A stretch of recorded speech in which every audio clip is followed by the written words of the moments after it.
Vinde, Espírito Santo, enchei os corações dos vossos fiéis e acendei neles o fogo do vosso amor. Enviai o vosso Espírito, e tudo será criado, e renovareis a face da terra. Oremos. Ó Deus, que instruísses os corações dos vossos fiéis com a luz do Espírito Santo, fazei que apreciemos retamente todas as coisas, segundo o mesmo Espírito, e gozemos sempre de sua consolação. Por Cristo Senhor nosso. Amém. Em nome do Pai, do Filho e do Espírito Santo. Amém. O meu primeiro catecismo da igreja está aqui. Vejam a situação dele, não é? Ele está todo desfolhado, todo rabiscado. O nome aqui era a letra da minha ex-noiva ainda, então eu namorava na época que eu adquiri. Eu adquiri em 1992. Eu tenho ciúmes dele. Tenho ciúmes, porque aqui estão todos os meus rabiscos, né? Tem hora que eu abro, vejo anotações que eu fiz e eu guardo na minha biblioteca, na minha sala, e eu tenho ali, então, um carinho muito grande. Eu quis trazer ele por quê? Tem muita gente que fala assim: padre, eu queria ser um pregador, eu quero falar na igreja, eu quero ensinar os outros. E como ensinar os outros? Está tudo aqui. Tudo aqui.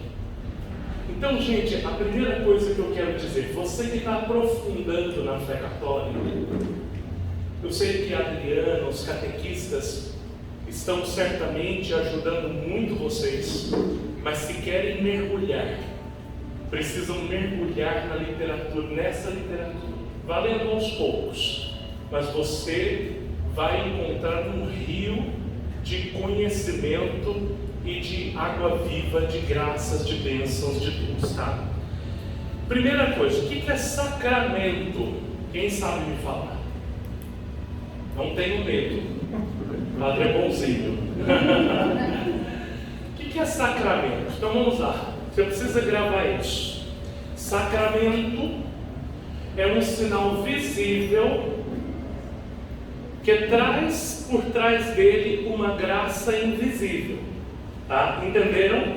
Sacramento é um sinal que eu vejo, tá? Mas que traz em si uma graça invisível. Quem não é batizado aqui, levante a mão. Pronto, os irmãos que vão se batizar. Por exemplo, o dia que eu for batizar o irmão, como é o teu nome? Alberto. Eu vou derramar água sobre a cabeça dele. A matéria do batismo é a água. Só que o que a gente está vendo é a água. E na alma dele, o que está sendo derramado? É isso aí. O que está sendo derramado? O Espírito Santo. Tá? Então vejam, traz um sinal visível. Qual é o sinal visível do sacramento do batismo? Digam forte: água. E o invisível, qual que é? A graça do Espírito Santo.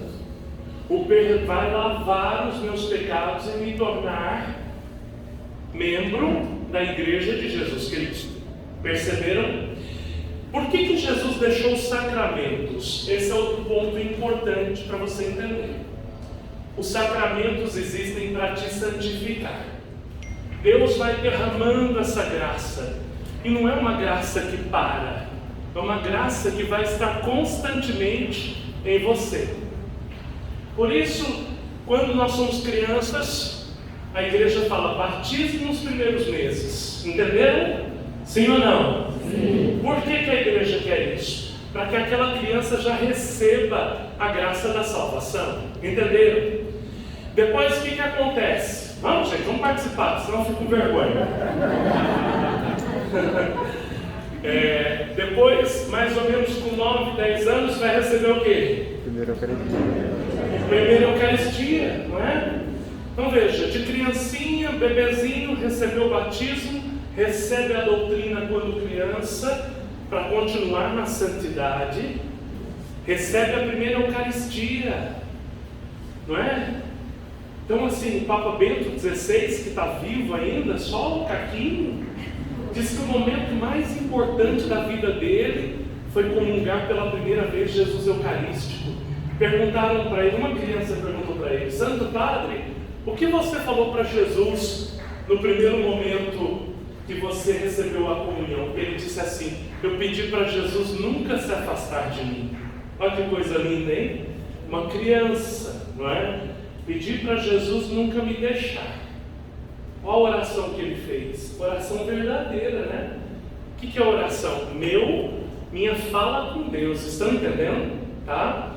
Depois, mais um pouco, nós vamos ter o sacramento da crisma, por volta dos 14 anos, onde eu vou confirmar a minha fé, onde eu vou dizer: é essa fé que eu quero, e eu quero me tornar ainda mais, eu quero me tornar um soldado, eu quero fazer parte desse corpo que é a igreja, e eu quero testemunhar essa fé com a minha vida. O crisma é isso. Você precisa ser soldado, amém? Amém. Você precisa estar preparado para isso. Por isso vocês estão recebendo doutrina.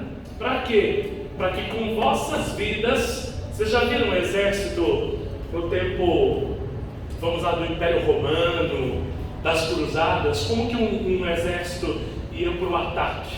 Eles montados em cavalos ou a pé, carregavam seus estandartes, não é?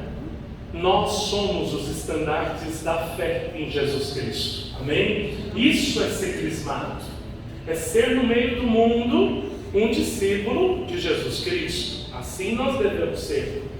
Depois mais um pouco, né? Agora está mais tardio, né? Você vai casar. É sexta-feira, viu, gente? Todo mundo convidado para a festa. As bodas de Caná aqui. Então vejam, o casamento é um sacramento de serviço.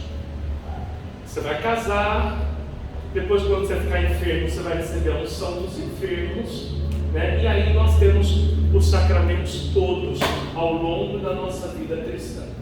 E lógico, tem o sacramento da confissão, que entre um e outro devolve o que para a gente? A graça. Quando a gente peca, o que a gente perde? A graça de Deus, não é verdade? Quando a gente confessa, a gente se limpa daquele pecado e a gente volta a ter a graça de Deus conosco. Amém? Existem dois sacramentos de serviço. Um deles, eu já falei, é o matrimônio. Por que o matrimônio é um sacramento de serviço? Estou santificando o outro. Sacramento de serviço. Entenderam? Tá? A igreja vai dizer que o matrimônio existe para que um santifique o outro. Amém? O que o sacerdócio serve a quem? Sirvo a minha noiva, que é a igreja, e que se faz presente no mundo, sabe através de quem? De vocês. Então o padre tem que santificar o seu rebanho, que é a igreja de nosso Senhor Jesus Cristo. Por isso o padre atende, por isso o padre ensina, por isso o padre prega a palavra, por isso o padre vai nas exéquias para poder fazer as orações finais. O padre está ali servindo para santificar o povo. Gente, eu já tive conversão de todos os tipos. Em missa de sétimo dia, quantas pessoas já permaneceram aqui na igreja? Muitas. Em velórios que fui, quantas pessoas permaneceram? Muitas. Outra coisa, casamentos, né? Eu, quando vou celebrar casamento, mexo com todo mundo. Eu já tive testemunho, né? Você tem alguém aqui que já ficou por casamento, batismo, como foi? Olha aí. Glória a Deus, olha aí, testemunho vivo aqui. Para mim, celebrar um sacramento é a oportunidade de poder arrebanhar. Então assim, eu nunca celebro de qualquer jeito. Sempre na celebração está ali o meu coração. Sempre, sempre. Porque eu entendo que Jesus está me presenteando com aquelas pessoas que estão vindo para aquele sacramento. Então, isso é o que? Santificar. Santificar. É o que um padre é chamado a fazer. A imagem que vocês estão vendo é de uma ordenação, tá? É um momento onde o candidato já seminarista ou diácono, ele se prostra diante do altar. E essa prostração significa o quê? Quando ele está se entregando totalmente a Deus. Ali ele está dizendo assim, ó, eu já não me pertenço mais. Eu sou todo teu, Senhor. Eu me rebaixo aqui, né? Eu me coloco aos teus pés para que o Senhor possa reinar, porque eu quero morrer para me levantar sendo um novo homem. Esse gesto na ordenação significa a morte, né? Alguns se prostram dessa forma, outros se prostram com os braços abertos em cruz, significando que naquele momento você está ali morrendo na cruz com Cristo para se levantar um outro homem, um homem que a partir desse momento só vai servir a Cristo Jesus. Aqui nós temos mais uma imagem, né, de uma ordenação sacerdotal. Então são 6 diáconos que estão sendo ordenados. Pode colocar mais um, Adriana? E aqui pode parar nessa cena, tá? Então vou falar um pouquinho para vocês, né? Sacramento da ordem. Por que ordem? A palavra ordem, ela vem do latim ordinatio, tá? O que significa essa palavra ordinatio? Vem de ordo e significa agrupamento ou corpo, tá? Significa que eu vou fazer parte de um corpo, digamos assim. Eu quis, para simplificar, falar para vocês que, na verdade, quando você é ordenado, você vai fazer parte de um pelotão que está na frente de uma caminhada. Para onde? Estamos na frente de uma caminhada para o céu. Nós somos aqueles primeiros que vamos à frente, puxando atrás todo o povo de Deus. Por isso, esse nome ordenação, que vem de ordinatio, do latim, e tem a raiz ordo, que significa corpo, tá? Está baseado onde?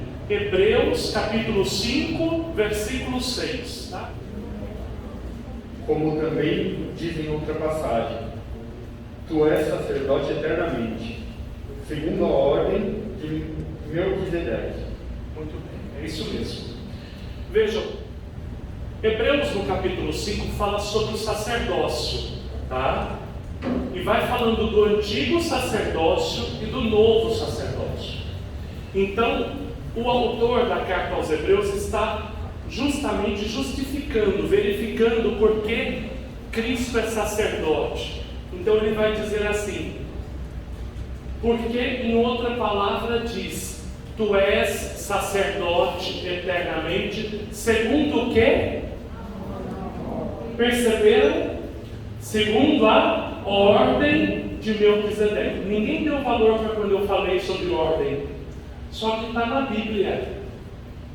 Jesus, ele é sacerdote segundo a ordem, o corpo, o grupamento de Melquisedeque, que tinha um sacerdócio. Preste atenção, que ninguém sabe onde começou e ninguém sabe como terminou. Jesus é o herdeiro desse sacerdócio que nós vamos chamar de sacerdócio novo. Diante disso, o sacramento da ordem confere a um rapaz, ou seja, dá a um rapaz o poder sacerdotal de Cristo. O poder sacerdotal de Cristo. Então, um padre é um sacerdote que oferece a Deus um sacrifício. Então, o padre é um sacerdote, né? Com o tempo foi deixando de se chamar sacerdote, foi se chamando de presbítero, que também é possível usar, padre, que significa pai, mas foi perdendo a palavra sacerdote. E eu acho uma pena. Eu uso muito, né? Vocês escutam o padre falar muito, porque eu sou sacerdote. Por quê? Porque em cada missa é realizado um sacrifício. E vocês vão entender depois qual que sacrifício. Então vejam, no Antigo Testamento, agora nós vamos ao Antigo Sacerdócio. E vejam, os sacerdotes do Antigo Testamento levavam os homens à comunhão com Deus. Interessante. Qual era o papel do sacerdote do Antigo Testamento? Eles realizavam sacrifícios, e um outro papel era orientar o povo de Deus. Então, quando as pessoas tinham alguma dúvida, recorriam ao sacerdote para saber qual era a direção que eles deveriam tomar na sua vida, tá? Como é que se fazia essa comunhão com Deus? Nós precisamos de coisas, de símbolos, para que a gente entenda como nós estamos entrando em comunhão com aquilo que a gente não vê. A gente vê Deus? Não é verdade? Então nós necessitamos de fazer coisas que nós tenhamos que nos ajudem a perceber que nós estamos em comunhão com Deus. Então, por exemplo, Deus falou com Moisés e foi orientando, por exemplo, na saída do povo de Israel, através do sacerdócio de Arão. Ele orientou que na saída, quando eles fossem sair da prisão do Egito, eles deveriam oferecer um sacrifício. Juntar algumas famílias, matariam então um cordeiro. O cordeiro teria que ser comido e o que sobrasse teria que ser queimado. Geralmente um sacrifício feito no templo, como era realizado? Se matava um cordeiro, uma parte o sacerdote comia, outra parte o povo comia, e o que sobrava tinha que se queimar no altar do sacrifício, tá? Já perceberam uma outra coisa que é familiar a nós? O que eu falei aqui? Altar. Outra palavra familiar para a gente, que eu falei: sacrifício e cordeiro. Está próximo ou não está do que a gente reza, do que a gente faz? Está ou não está? Então percebam, o Antigo Testamento tem alguma coisa a ver conosco? Tudo, tá? Então vocês vão começar a entender melhor o Antigo Testamento também. Bom, então quando o sacerdote ele faz aquele sacrifício, ele levou preces a Deus. O sacrifício poderia ser de diversas maneiras.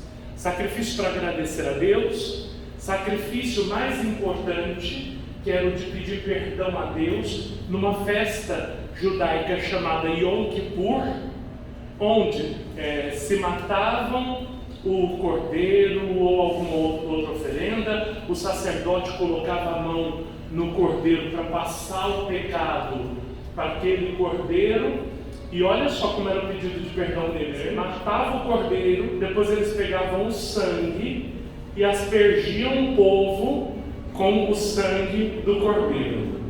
Quem querem tentar fazer aqui no domingo? Eu ia ser preso, né? Mas percebam, daí nós vamos entender o sacrifício de Cristo. Quando come essa carne, qual é o sentido de comer? A carne que foi oferecida a Deus, que o sacerdote comeu, eu também estou comendo. Ou seja, quando eu como daquela carne que foi oferecida a Deus, o que eu estou fazendo? Quando a gente senta numa mesa para comer junto, a gente faz o quê? Não é uma comunhão que se faz? Porque nós tivemos comunhão, amizade. Estão entendendo? Sim ou não, gente? Sim. Me perguntem, por amor de Deus, tá? Pode perguntar, o padre está aqui para isso. Eu quero que vocês entendam bem, tá? Esse era o sacrifício do Antigo Testamento. Agora, ele era perfeito? Os sacerdotes eram perfeitos, padre? Não. Por quê? Porque quando o homem estava na presença de Deus, no jardim do Éden, e tinha tudo, e não precisava de nenhum sacerdote para levar a Deus, porque estava na presença de Deus, o homem pecou. O pecado original atingiu todos nós, inclusive o padre. Meu coração, a minha natureza, ela tem as suas dificuldades. Minha gente, eu tenho um temperamento que só Nosso Senhor para curar. Eu estudo, né? Quando eu vou corrigir o meu irmão lá de casa, eu falo para eles, eu mostro, gente, eu estudo o meu temperamento, juro para vocês. Está lá na minha mesa, 3 apostilas desse tamanho. Eu sou acompanhado, melhorei, graças a Deus. Só que eu não vou melhorar somente até aqui. Todo dia eu preciso melhorar um pouco, estão entendendo? Por quê? Porque eu tenho o meu coração marcado pelo pecado original. E isso me faz querer sempre, voltar para o mal. Embora eu busque o bem, a tendência maior é a gente ter as nossas quedas. E aí você tem que ter um esforço maior para você fazer aquilo que é bom, tá? Então o sacerdócio do Antigo Testamento não era perfeito, não agradava totalmente a Deus. Por quê? Olhem o Antigo Testamento como que é. Se vocês pegarem o livro dos Juízes, tá? Vocês vão ver o seguinte: o povo pecava. Nós somos muito assim, gente, presta atenção no que o padre vai falar. Se arrependia, aí ia lá para o Senhor, tem misericórdia de nós não vamos mais pecar, Deus, nós somos ruins mesmo, nós queremos ser melhor. E aí, quem é o nosso Deus? É misericórdia. Deus vai e perdoa. Aí o pessoal acha que está tudo certo, começa a relaxar de novo. Será que é só o povo do Antigo Testamento? Quem é assim? Não temos vergonha na cara. E o que acontece? Então, nas alianças que foram feitas do Antigo Testamento, Deus cumpriu a parte dele, só que o povo não cumpria. Tá? Olha o que Deus pede para Moisés falar para o povo: amarás o Senhor teu Deus de todo o coração, com toda a sua força e todo o seu entendimento. O povo amou? Não. Pecou, errou, regrediu. Deus puniu? Às vezes precisava permitir as pessoas passarem pelos erros deles. Mas não que Deus é punitivo, nós nos punimos. Entende? Deus só permite a gente pisar na caca que a gente fez. Simplesmente assim. Quando você olhar, você vai ver que quem errou, antes de tudo, quem foi? Você. Tá?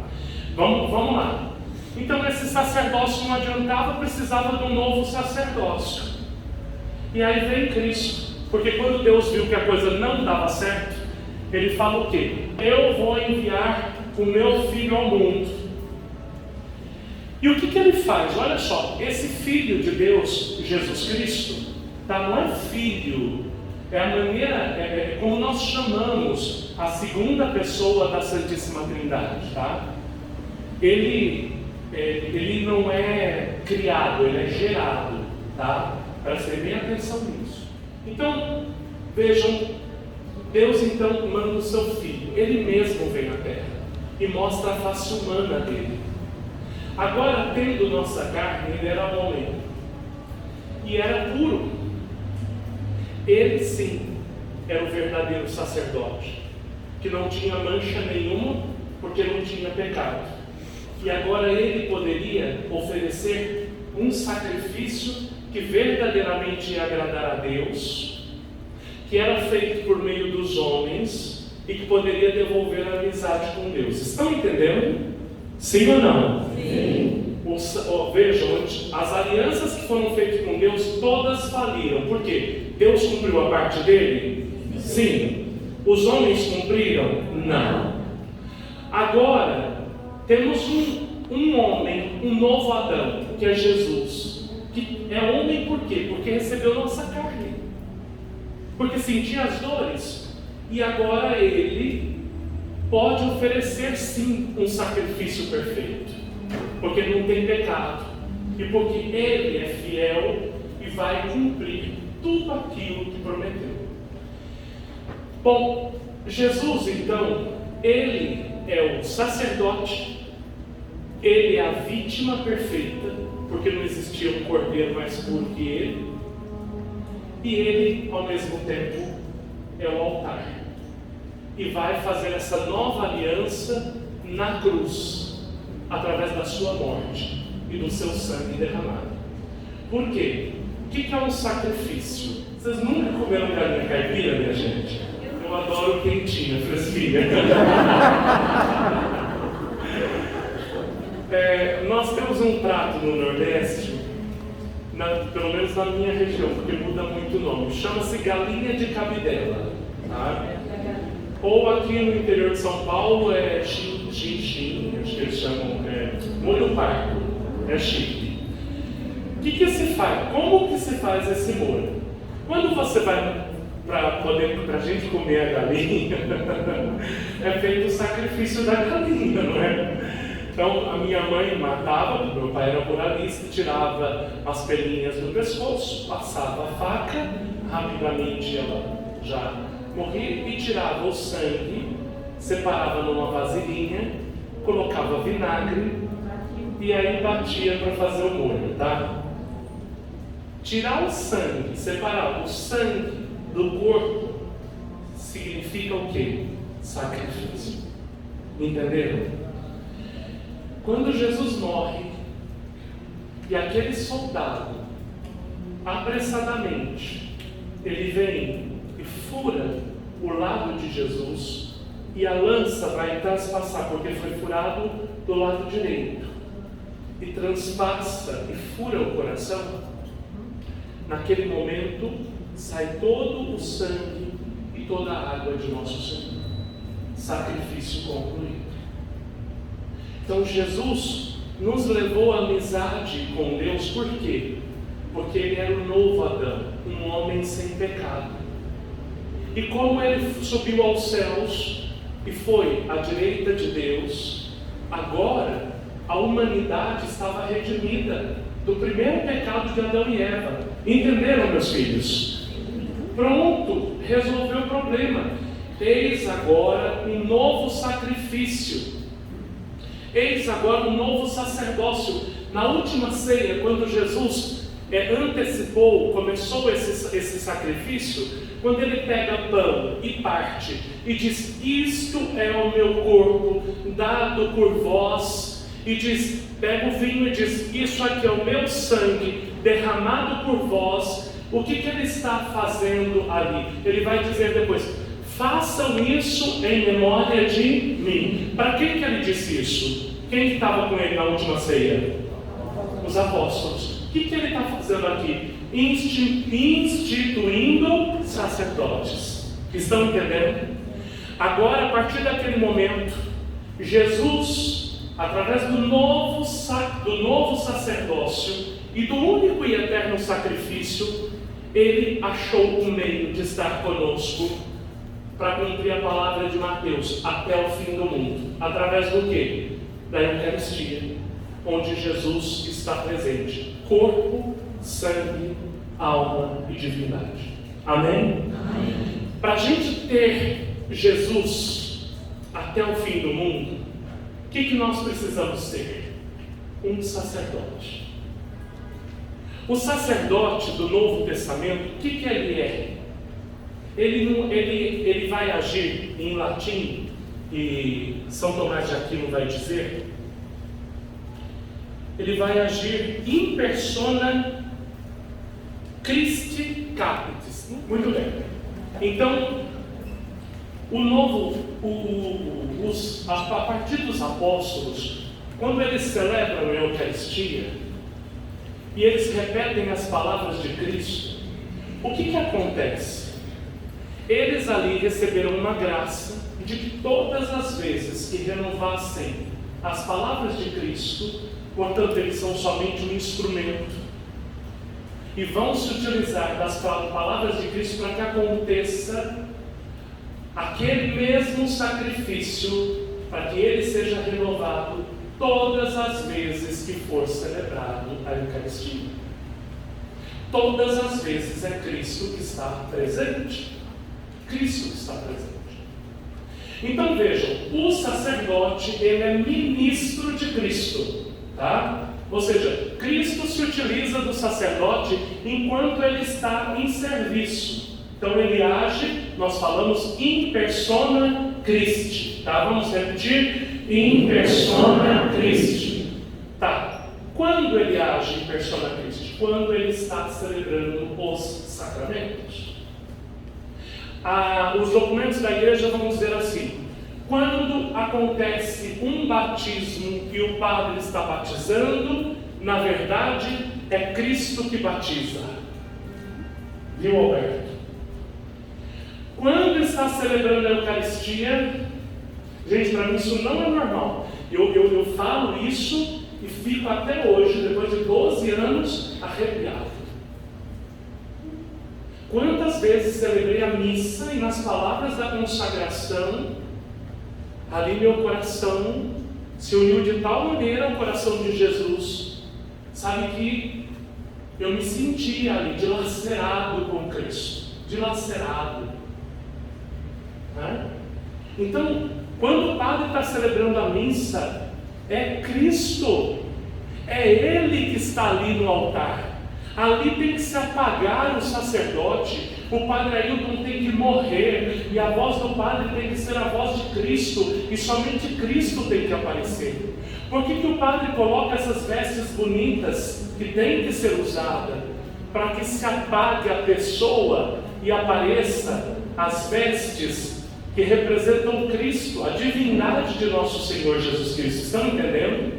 Tá? Então, a igreja vai dizer, quando o padre diz as palavras da consagração, se renova. O Papa João Paulo II, num documento chamado Eclésia da Eucaristia, vai dizer, nós somos transladados, né? Somos levados ao Monte Calvário, onde aconteceu aquele mesmo sacrifício. Em memória, tá? Memória aqui na Bíblia é diferente do que nós entendemos por memória hoje. O que nós entendemos por memória? Lembrar simplesmente, é ou não é? Para um judeu, não. Memória é voltar ao acontecimento. Conseguiram compreender? Querem ver uma coisa? Quando você pega uma foto que marcou muito sua vida, você olha a foto, você é capaz de lembrar daquele lugar. Se tiver flor, você lembra onde estavam as flores, é ou não é? Olha, quem teve paixonite, né, quando era adolescente, né, lembra de tudo, perfume, música que tocou, né, quando eu ficava na fossa, eu lembro. Alguém já ficou na fossa aqui? Eram os termos da minha juventude, agora já é outro. Como é na bad, né? Agora fica na bad. Muito bem. Então, a foto, ela tem esse poder. Gente, quando você vê a foto de uma praia, eu fui uma vez para uma praia chamada, eu era adolescente, Bombas e Bombinhas, no Santa Catarina. Gente, claro, me falaram que mudou completamente. Só que quando eu vejo a foto, eu lembro um lugar que eu comi um peixe, a parmejana, que eu não tinha dinheiro. Mas eu me lembro que aquele peixe foi maravilhoso. Eu me lembro do lugar onde nós comemos, não está na foto, mas a foto de lá me leva a outras coisas. É como se eu voltasse àquele momento. Então, memória, quando Jesus fala memória, não é simplesmente lembrar, é voltar ao acontecimento. A missa é o sacrifício de nosso Senhor Jesus Cristo atualizado no altar. E somente pode acontecer pelas mãos de um sacerdote que foi ungido no sacerdócio de nosso Senhor Jesus Cristo. Amém? Por isso nós dizemos: comemos o corpo e o sangue de Jesus, e um evangélico come pão e toma suco de uva, porque não tem sacerdócio lá. Entenderam? Como que pode ter, padre, um sacerdote? Vamos aqui. Na ordenação sacerdotal, para que ela aconteça, o que tem que acontecer? O bispo precisa impor as mãos sobre o sacerdote, clamar o Espírito Santo, fazer a fórmula de consagração, que é linda, né? E então, a imposição de mãos e a oração consagratória faz do rapaz agora um sacerdote, tá? Então, não é qualquer pessoa que diz assim: ah, eu agora sou sacerdote, ah, eu agora sou bispo. Não, acho o máximo, né? A bispa fulano de tal. Bispa com que autoridade, não é? Quem foi que te fez bispo? Com que unção? Sabe por que precisa um bispo ordenar um padre? Porque nós temos na Igreja Católica sucessão apostólica. Então vejam, o nosso bispo, Dom José, eu não sei, mas Dom Fernando me falou uma vez numa conversa com alguns padres, que se voltasse, pois ele foi ordenado por um bispo, que foi ordenado por outro, que foi ordenado por outro, que foi ordenado por outro. Quando volta, chega, sabe a quem? São Mateus. Entenderam o que é sucessão apostólica, gente? É o grande problema.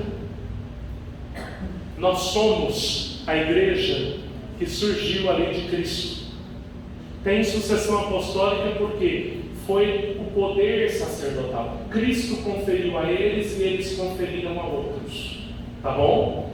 Se não tiver isso, não é sacerdócio verdadeiro. Pasmem o que eu vou dizer para vocês agora. Um muçulmano, que foi nosso guia, falou para mim que os muçulmanos têm uma admiração pelo catolicismo, porque nós conservamos o sacerdócio, que já não existe no Islã e também não existe no judaísmo. Mas nós conservamos, tá? O sacerdócio antigo era o sacerdócio da tribo de Levi, tá? Quando se ordenou o povo de Israel em 12 tribos, uma era sacerdotal, a tribo de Levi. A partir de Jesus, não. Agora, vejam, voltamos ao número 12. Os 12 apóstolos agora são ungidos para que, como sacerdotes, possam santificar e clamar o Espírito Santo para que venha santificar o povo de Deus, tá? Então, quando um padre põe as mãos sobre vocês, a bendita bênção que o padre briga no final da missa, o que significa quando o padre impõe as mãos sobre você? É Cristo que está impondo as mãos para te abençoar. Está entendendo, meu filho? Uma bênção não é coisa qualquer. Uma bênção é algo precioso. Por que beija a mão de um sacerdote? Por isso aqui, ó. Em determinado momento da ordenação, o bispo vai ungir a mão do padre com o óleo do crisma. O óleo que vocês recebem como sendo o sinal do derramamento do Espírito Santo. As minhas mãos foram ungidas. Eu guardei, eu não quis nem lavar. Eu quis enxugar o óleo numa toalhinha, guardei essa toalhinha, porque ali estava o sinal da minha consagração. Não tirei o óleo, não deixei lavar. E depois que é ungido, as mãos do sacerdote é amarrada. O que significa, o sacerdote agora está completamente entregue a Jesus. E essa fita branca que amarra é a sua castidade. A partir de agora, viverá somente para a sua igreja, né? Está amarrado a sua noiva. É como se fosse uma aliança. Muito bem. Então, as mãos de um sacerdote são mãos ungidas. Por isso que o povo pede a bênção e beija a mão do padre. Tem padre que não gosta de fazer isso. É trouxa. Trouxa. Tem bispo que não gosta de fazer isso. Trouxa também. Por quê? Ninguém beija a minha mão porque eu sou bonitão. Olha aqui, gente. Olha. Olha, apaixonante isso aqui, né? Que maravilha que tem aqui. Não é porque a minha mão, não. Vocês beijam a mão porque essa mão aqui foi ungida. Vocês estão beijando a minha mão como se fosse a mão de Cristo, para reconhecer que essa mão aqui pode abençoar, que essa mão aqui estendida e pedindo a Deus pode curar, que essa é a mão que é estendida traz a presença daqueles que necessitam o corpo e o sangue de Jesus. Só por isso. O padre tem o dever de entregar essas mãos em benefício do povo. Tanto que quando ordena, sabe qual é o cumprimento? Não é abraço, beijo, não. Beija a mão do padre e pede a bênção. O momento mais emocionante é quando, por exemplo, o sacerdote está com as mãos amarradas, leva até a mãe, que desamarra, e tem uma tradição da igreja, que a mãe fica com essa fita, e quando ela morre, se amarra essa fita na mão dela. Porque quando se fala que, lógico, é um simbolismo, né? Mas quando ela chegar ao céu, ela vai mostrar para Jesus que ela entregou um sacerdote para a igreja de nosso Senhor Jesus Cristo. Forte demais. Então a mãe retira a fita e beija as mãos do padre. E a primeira bênção sacerdotal que é dada é o pai e a mãe. Muito bonito. Gente, olha, a ordenação sacerdotal é de arrepiar. De arrepiar mesmo, sabe? Quando se entende, óbvio, né? O que acontece? No rito antigo, nem no novo, quando terminava a ordenação, o sacerdote levanta as mãos para o povo. E as pessoas aplaudem aquele momento. Outro dia eu vi um meu sacerdote, né? E acho que ele não sabia o que era, e ele começava a acenar para o povo assim. Gente, não é para isso. As mãos que se mostram, simplesmente se mostram, isso no rito antigo, por quê? Aquelas mãos agora estão ungidas. Tem um poder sacerdotal de Jesus que age por meio delas. E o sacerdote precisa lembrar disso, que a partir do momento da ordenação, ele agora age como Cristo. Vocês vão me perguntar, padre, por que tem sacerdotes que às vezes celebram? Padre, não sei, a gente sente que está faltando alguma coisa. Existe uma crise no sacerdócio. Os sacerdotes esqueceram que eles são.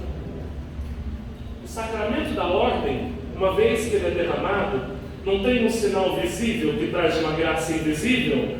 Onde que ele age?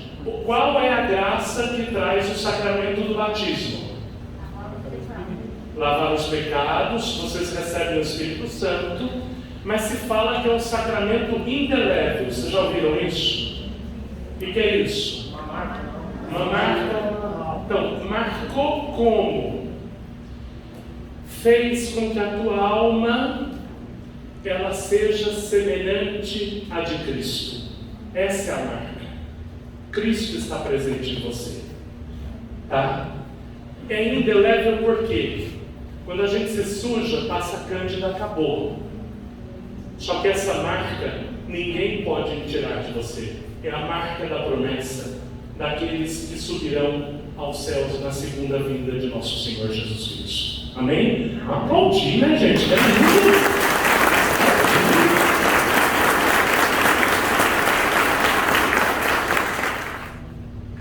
A graça do sacerdócio é o quê? A partir do momento que eu me torno padre, a minha alma ela vai se tornar completamente configurada a Cristo Jesus. Então são dois sacramentos que imprimem caráter. O Catecismo da Igreja Católica vai dizer: que caráter é esse? O caráter de Cristo está dentro de você. Ninguém tira mais. Alberto, essa é a graça que você vai receber. Quem são os outros que serão batizados? Filho, essa é a graça. Quem mais vai ser batizado aqui? Essa é a graça, entende? No dia que o Padre derramar água sobre a tua cabeça, essa graça será derramada e ninguém mais pode tirar de você. A partir daquele momento, para todos sempre, nós poderemos te chamar de filha amada de Deus, filho querido de Deus, filho amado. Não é que agora não é, que Deus não ama tanto que trouxe vocês aqui, mas Ele só quer concluir a obra que Ele já começou. Estão entendendo? Obra grande que Deus está fazendo. É uma honra sermos chamados para a filiação divina. Nós que estamos aqui somos eleitos. Você foi eleito. Você recebeu o chamado para ser filho de Deus. Que coisa maravilhosa. E o padre então tem a alma totalmente configurada. Isso é muito bonito, porque saber de onde o padre está, Cristo está agindo naquele lugar. Que coisa tremenda. Gente, Frei Damião, já ouviram falar dele? Quem nunca escutou falar, levante a mão. Frei Damião era um freizinho, inclusive morreu aqui perto, aqui em Santo Amaro. Viveu como um franciscano raiz, não Nutella, né? Sua barbinha era corcundinha, andava de sandália pelos sertões do Nordeste, pregando as santas missões, falando de Jesus para o povo. Olha, meu pai não era religioso, mas se pergunta para o meu pai: Frei Damião é santo? Pai, ele vai dizer: é.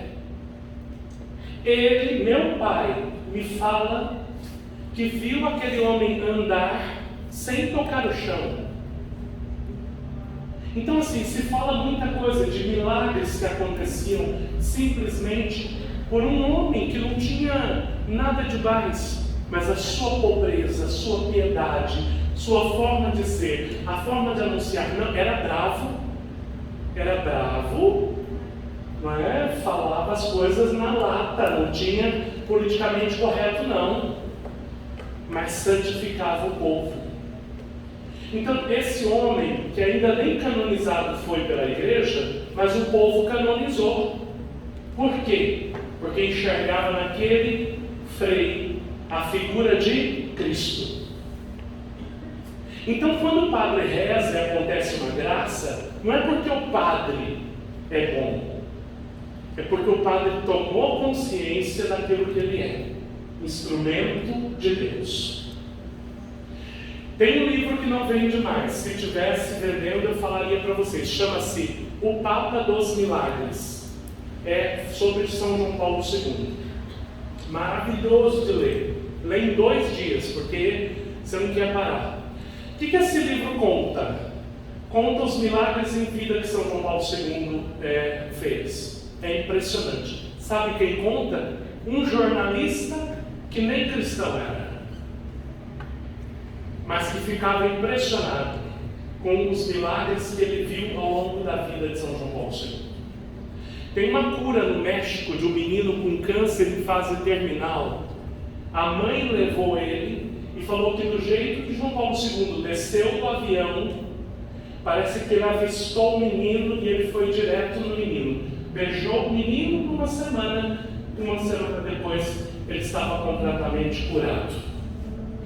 Impressionante. Foi o homem que curou? Quem curou? Quem agia através do Papa? O próprio Cristo. Mas o Papa é o doce vigário de Cristo na terra, estão entendendo? Então isso é ser sacerdote, gente. Isso é ser sacerdote. Vamos ver se tem mais alguma coisa, né? Quem pode receber o sacramento? Somente homens. E a igreja vai dizer que tem que ser varões. Por que homens? Padre, por que não tem mulher? Está faltando padre, por que não ordena as mulheres? Porque Jesus não ordenou. E se Jesus não ordenou mulheres, a igreja não pode ordenar. porque não pode fazer nada daquilo que Jesus não fez. Estão entendendo, gente? Sim ou não? Então, se Jesus não ordenou, tinha mulheres que caminhavam com Jesus? Tinha. Qual era o papel dessas mulheres? Elas cuidar da bolsa, ou seja, o sustento dos missionários eram elas que faziam. Aí fala assim, Jesus desprezou as mulheres. Não, gente, pelo amor de Deus, o Senhor amou as mulheres, valorizou, porque a mulher mais importante dessa terra foi amada e valorizada por Ele, que é a mãe dele, Nossa Senhora. Não tem como falar uma coisa dessa, estão entendendo? Então, assim, somente homens podem ser sacerdotes, tá? Assim como na tribo de Levi existiam alguns que eram separados. Entre os homens na face da terra existem aqueles que são separados. Padre, quem quer então é ordenado sacerdote? Não. Quem é chamado por Jesus, tá? Precisa ter o chamado divino. Quem quer não vai ser ordenado. Olha, de um rapaz de 41 anos que quando eu fundei a fraternidade me caçava igual uma agulha no palheiro, ia atrás de mim: padre, eu quero ser ordenado, eu quero ser padre. Eu falei: meu filho, primeiro que você já tem idade avançada. Oh Jesus, me perdoa. Não é idade avançada, eu tenho 43 anos. Mas para o sacerdócio não dá, o limite para nós hoje é 30 anos. Tá? Mais de 30 nós não recebemos. Por quê?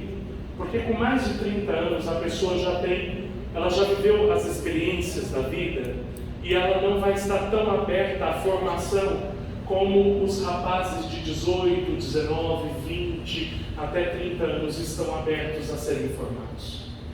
Que formação é essa, padre? Você vai ter que aprender a amar e a viver como Cristo viveu, como Cristo amou. Essa é a formação sacerdotal. Entenderam? Tá? São 3 os graus da ordem.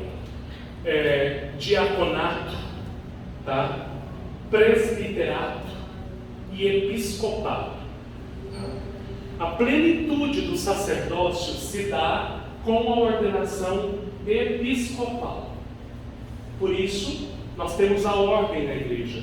Os bispos, eles têm um grande rebanho. E nós, padres, auxiliamos os bispos a cuidar desse rebanho. Eu recebi do meu bispo um pequeno rebanho para que eu possa cuidar, tá? E os diáconos? Os diáconos trabalham no serviço da igreja, tá? Então, quando a ordem dos diáconos ela começou a acontecer na igreja, por quê? Haviam muitos convertidos de origem helenística, tá? Isso está em Atos dos Apóstolos, e sobretudo pessoas que eram viúvas, que faltavam alimento. Para poder cuidar desse pessoal, foi então chamado 7 diáconos, os 7 primeiros diáconos, para que eles cuidassem, né, desses neoconvertidos de origem helenística, que os cristãos de origem judaica não queriam cuidar. Então, os diáconos sempre foram para o serviço, tá? Hoje, especificamente, o que os diáconos fazem? Como eles não têm a plenitude do grau da ordem, eles fazem o quê? Eles batizam, eles pregam a palavra, eles abençoam e eles ajudam. Onde tem, por exemplo, diáconos casados, que é possível ter, tá? Eles vão ajudar no quê? Na administração da igreja, na visita dos que estão marginalizados, doentes, tá? Na igreja podemos ter diáconos casados. Existem 2 tipos de diáconos hoje, tá? Prestem bem atenção. O diácono transitório. O que é esse diácono? Que vai ser sacerdote. Eu fui diácono por 6 meses. Tá? Por 6 meses ajudei em uma paróquia. 6 meses, isso mesmo. Não passou disso. 6 meses ou 8, uma coisa assim. Só que era transitório, porque minha vocação era sacerdotal. Agora, existem homens casados, tem que ter mais de 10 anos de matrimônio, a mulher tem que concordar, e se esse tem um chamado, ele pode se tornar um diácono casado. Nossa diocese não tem, não abriu essa possibilidade. Então, por quê? Porque nós temos muitos padres. Geralmente nós temos diáconos casados, onde tem poucos padres, e aí eles vão para as comunidades para poder organizar essas comunidades. Hoje, de verdade, se tivesse, eu gostaria muito, porque como nossa paróquia é muito grande, eles ajudariam demais. Imagine, para dar bênção nas casas, ia ser uma maravilha, né? Só que eles têm que estudar teologia, a mulher tem que concordar, e aí passa pela ordenação, passa tudo certinho. Vai ser padre? Não. Outra coisa. Mas é um chamado? É um chamado. É um chamado. Então, a regra dos 30 anos não se aplica, então. Para esses não. Tá? Isso nós falamos para o diaconato transitório, aí se aplica. E olha, também não é uma regra na igreja inteira, isso tem que ficar claro. É que, como que é teu nome? Wagner, desculpa. Cada diocese tem o seu bispo, e o bispo tem a autonomia de tomar algumas decisões. Essa é uma. Ele pode querer ou não diáconos permanentes na sua diocese. Ele pode acolher ou não vocações tardias, que nós chamamos. A Arquidiocese de São Paulo aceita, porque eles têm um seminário só para esse pessoal que é acima de 30 anos. Eles têm uma organização para isso. Nós não temos, entendeu? Tá? E porque, graças a Deus, na nossa diocese não falta vocação, gente. Isso é uma bênção. Tá? O que é sinal? Sinal de que os padres da nossa diocese dão bom testemunho. A gente só tem vocação quando se tem bom testemunho. Porque ninguém quer entregar a vida para Jesus para ser chateado, para ser triste, para não ter alegria. As pessoas querem encontrar isso. E aí, onde vem padre feliz, fiel, eles também querem ser sacerdotes. Entende? Tá? Vamos lá. Sim. Vou falar já, tá bom? Vamos lá, um outro ponto interessante. Padre tem que ser, ele vai fazer 2 votos, tá? Nós vamos aqui, eu vou entrar depois na diferença. Padre secular. O que é um padre secular? É um padre que vai morar numa região e ele não vai sair dessa região, tá? Na diocese de Santo Amaro. Ele vai ficar nos limites da nossa diocese. Só para vocês saberem de onde começa e onde termina a nossa diocese. Nossa diocese começa na Serra do Mar, que nós temos aqui, em Santos, né? Vai até a divisa com Itanhaém, começa ali, Barragem, Marcilac, Colônia, né? Aquela matagal todo, vem e para no aeroporto de Congonhas. Do lado de cá, na Marginal, Diocese de Santo Amaro. Do lado de lá, Arquidiocese de São Paulo. São Judas e Arquidiocese de São Paulo já, tá? Aí nós temos algumas divisas, né, que a Avenida Jabaquara também ela pega como divisão. Não vou falar todas as divisões, só a principal. Então, aqui nessa região, então, nós temos padres seculares. Padre Ailton, o senhor é um padre secular, diocesano? Sou. Fui ordenado assim. E eu fiz 2 votos, de obediência à igreja e de castidade. Tá? Prometi para Deus que eu viveria somente para Cristo. Agora, padres religiosos, que são os freis, entendeu a diferença agora? Os freis, eles não estão determinados a ficar numa região só. Palmas aí para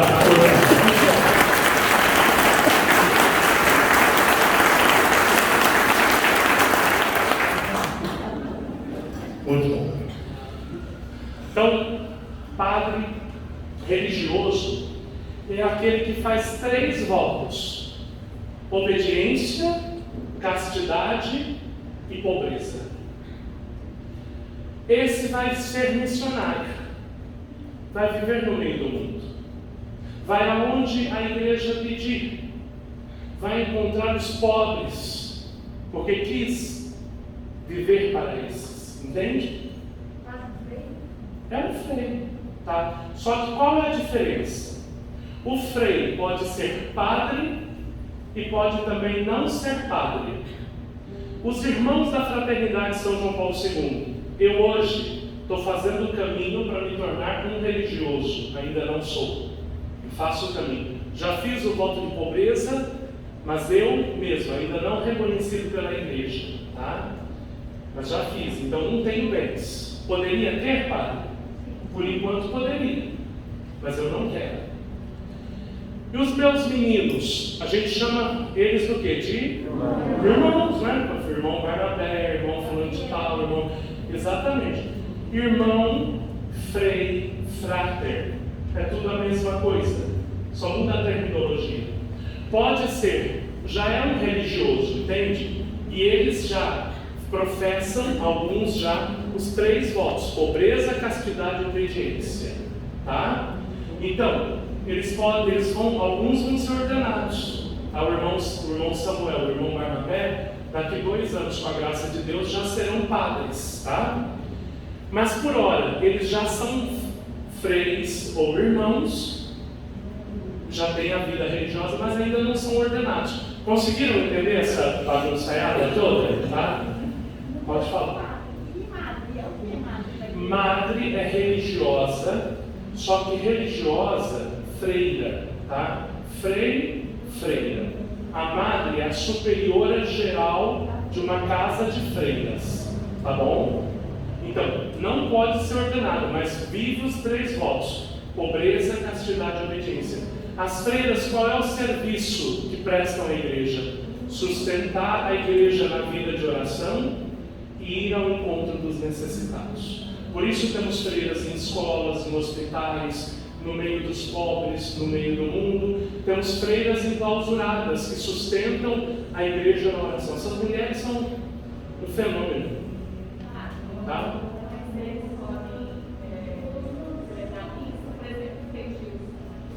Então, o Frei Gilson, ele é um frei ordenado. Ele pode celebrar. Mas lá no Carmelo tem freis que não são ordenados. Tá? Conseguiu entender? Como meu nome religioso, vou falar uma coisa que ninguém sabe. Meu nome religioso, porque nós lá no convento recebemos nome religioso. Meu nome é irmão querigma, né? O que é querigma? Vem do grego, né? Irmão que anuncia a palavra, irmão que prega a boa nova do Senhor, irmão que leva o primeiro anúncio da palavra de Deus. Então esse é meu nome religioso, mas como todo mundo já me conhecia por Padre Ailton, eu decidi deixar todo mundo me chamar de Padre Ailton, tá? Mas os outros irmãos são como eu, só que eu sou ordenado e eles ainda não. Conseguiram compreender? Tá? Pode falar. Ah, é interessante.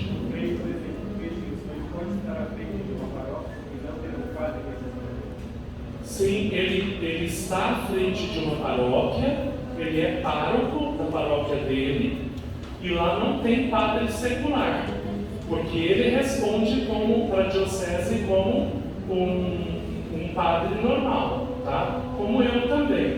Hoje eu sou fundador de um instituto, no entanto, estou aqui na fraternidade. Bom, como se tornar uma freira ou um religioso, tá? Como que acontece isso, gente? Ninguém pode... Vou contar uma história engraçada para vocês. Tinha um rapaz que era doido, e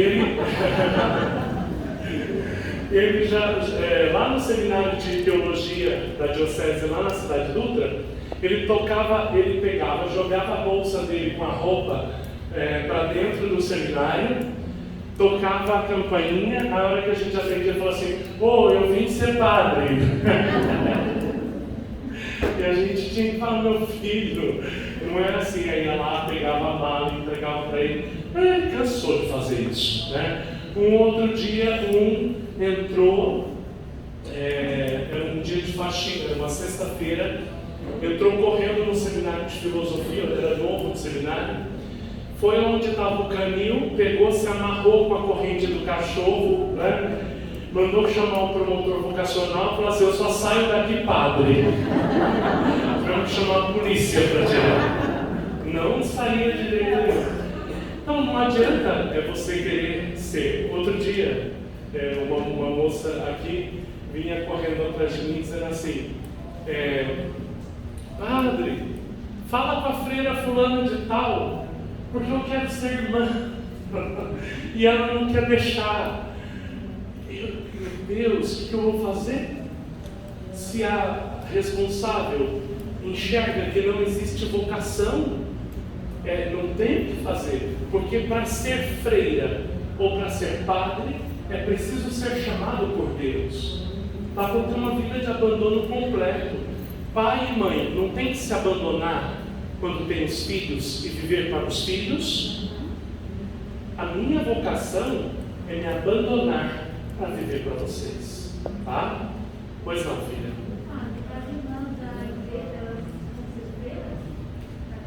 As minhas que usam preto, sim, elas ainda estão fazendo, nós já chamamos de irmãs, tá? Irmã Rose, irmã Júlia, irmã Valesca e irmã Larissa. Elas receberam esse chamado, passaram por aí tem que passar por encontros vocacionais de 1 ano, sendo acompanhado, vai passar um tempo no convento, ver como escutar palestras do que é a nossa vida, para depois não chegar lá e dizer assim: eu pensei que era uma coisa e outra. Não, tá? Pelo menos no meu instituto, você tem que passar um tempo. É obrigatório no meu instituto fazer uma experiência antes de entrar, que vai de 1 semana a 1 mês, vivendo lá dentro a nossa vida, e é normal. Tem que fazer tudo o que nós fazemos, porque daí a pessoa vai saber se ela quer viver daquele jeito ou não. Tá? Vamos lá. Que você sabe que a pessoa que não sempre questão de santamento na máquina, uma vez ela várias vezes, né? Depois teve milagre. Sim. Então, quando o superior não é capaz de estar aberto a isso, Deus age. Sim, entende? Então, por exemplo, mas eu entendo que eu, como padre, tenho recebo graça de Deus para perceber onde existe chamado e onde não existe chamado. Depois a gente vai conversando com a pessoa. Vamos lá. Gente, convento não é lugar de gente que não quer trabalhar. Então, se o irmão vai lá, você pede para o irmão fazer uma coisa, o vocacionado. O cara não quer trabalhar? Epa, escuta, aqui não é lugar de vagabundo, não. Tá? Você tem que entender que se você estivesse no mundo, você ia acordar 5 horas da manhã, você ia pegar o busão, você ia ter que estudar e ia ter que trabalhar. Então a vida religiosa não pode ser lugar onde as pessoas vão se encostar achando que não vão fazer nada. Nós trabalhamos e muito. Então não pode ser assim. E é uma das coisas que eu cobro. Então se eu vejo que uma pessoa está indo lá, e acontece, hein? Meu pai tem um olho, gente, olha, Deus fala, hein? Deus fala. Minha mãe falou que ela não pode ver nada, que ela já sabe quem vai e quem não vai, né?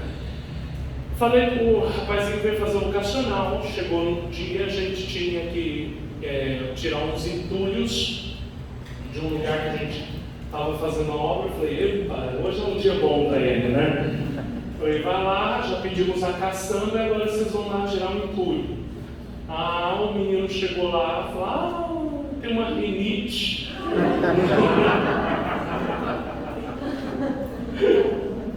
E essa rinite não acabava nunca.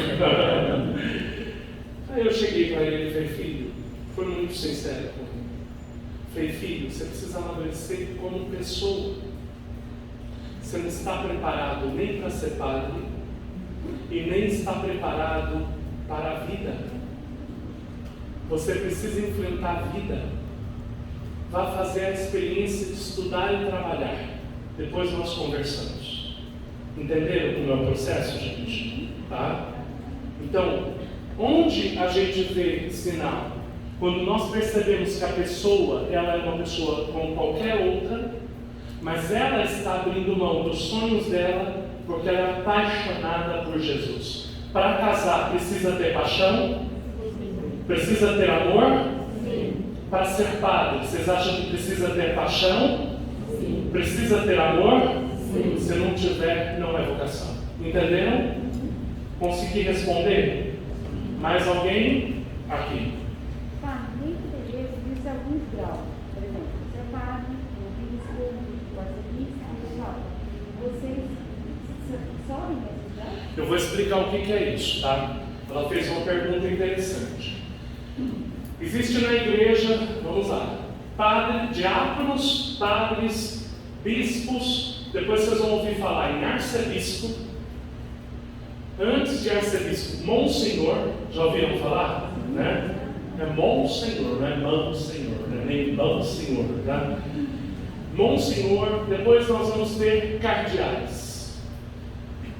O que existe de ordem sacerdotal? Diácono, padre e bispo. E monsenhor, o que é? Título.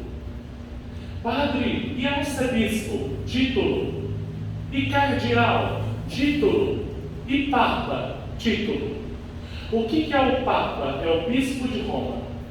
Entenderam? Ele recebe o título de papa, de pai, porque ele governa a igreja, o doce vigário de Cristo, como nós falamos, em unidade com todos os outros bispos da igreja. Entenderam, meus filhos? Em unidade. Lógico, a voz dele é a voz de Pedro para nós, né? Mas é em unidade com os outros bispos, tá bom? Tá? Um cardeal é um título, é um serviço prestado. Geralmente alguém que chega, por exemplo, numa cidade que é muito importante para o país, recebe algum título de cardinalato, por exemplo. Mas tem padres que podem ser cardeais. O Papa Francisco fez isso agora, porque é título, entenderam? Certo? Quantos anos tudo isso acontece para ordenar? Não entendi. Para poder ordenar? Então nós temos que, para ser padre, estudar filosofia e teologia. São 3 anos de filosofia e 4 de teologia. Às vezes, em alguns lugares, 4 de filosofia e 4 de teologia. Pode ter um tempo maior. No meu instituto, estuda 3 anos antes de ir para a faculdade, depois vai para a faculdade e faz mais um tempo de faculdade. Tá bom? Por que isso? Por que estudar filosofia? Vocês já perceberam que eu questiono tudo nas homilias? Eu questiono o mundo? Sim ou não? Sim. Eu questiono tudo. Não vem me dar suas regras, não. Gente, se vocês notarem, nós somos manipulados hoje. Eu tenho dó porque assim, a televisão, ela manipula toda a nação brasileira. O que a filosofia faz? Ela faz a gente tirar, como se a gente tivesse uma cortina, faz a gente tirar aquela cortina e a gente começar a enxergar a vida como ela é. Entende? Então assim, as coisas vão sendo colocadas para vocês e nós vamos sendo assimilando isso sem a gente querer. Quando chega lá em casa, eu não como tomate. Eu falo, filho, come o que tem aqui, tá? Aí começa o lógico. Vai fazer o prato, eu falo assim, põe um pouquinho de... Se eu vejo que ele não colocou, eu vou lá e põe um pouquinho de tomate. Dá aquela misturada no arroz, comeu, você conseguiu? Padre, consegui. Mas eu não gosto de tomate. Aí vai no outro dia lá, eu pego, coloco novamente. E aí ele vai, olha, até que pareceu melhor hoje. Quando ele vê, ele está gostando de tomate. Eu tinha um irmão que chegou lá em casa e falou assim, padre, eu não como queijo. Falei, lascou, porque na quaresma nós não comemos carne durante 40 dias. E a gente vai se virando com o que tem. Peixe, legumes, queijo, ovos, o que tiver. E aí, beleza. Aí a gente ia fazer um macarrão. Não podia fazer a travessa de macarrão já com queijo. Tinha que deixar separado. Me tornava a vida no convento mais difícil, só que ele disse que era alérgico. Falei, beleza. Um dia nós ganhamos lanche do McDonald's, né? Aí sobraram 2 lanches. Eram 2 McCheddar, né? Ah, meu irmão, ô padre, sobrou aqui, posso comer? Falei, pode. Fiquei só olhando. Comeu que babou. Nem passou mal. Você não era alérgico a queijo? Falei, seu sem vergonha. Você está achando que cheddar é o quê? Né? É queijo, não é, padre? Não é lógico, cheddar é queijo. Aí eu falei assim, pronto, você está curado, acabou. Agora, chega queijo mineiro lá em casa, ela é a primeira a comer.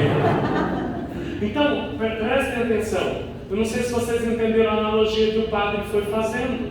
Se todo dia você come um pedacinho de queijo, chega a hora que você está gostando de queijo. Percebam quantas coisas. Façam uma análise.